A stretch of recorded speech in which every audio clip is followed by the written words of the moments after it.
আমার রিমান্ডে আমার আকিস গ্রুপে আমি চাকরি করতাম, ওনার ছেলে যেই কয়টা, আকিসের তো 3টা বউ, ওনার বড় ছেলে 4টা, প্রায়গুলোই 3টা 4টা 2টার নিচে মনে হয় নেই। কারণ তাদের যে সম্পদ, তারা করবে কি?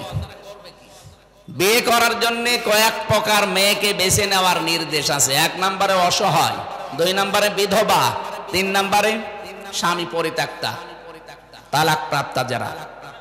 এরকম মহিলা অসহায় যারা সমাজের, আপনি যদি বিয়ে করেন, একদিকে নবীর সুন্নাত আদায় হবে, 2 নম্বরে সমাজের ওই মানুষগুলো একটা পরিচয় পাবে।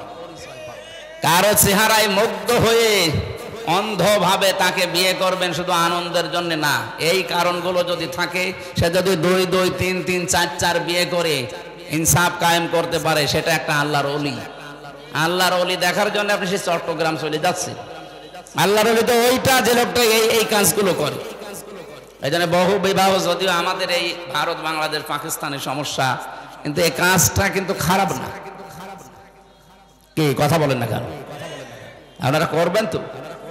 আমি তো বলছি, কিন্তু আমার তো সম্ভব না, আমাদের শরীর, আমার দ্বারা হবে না। যারা করেছেন মারহাবা, আলহামদুলিল্লাহ।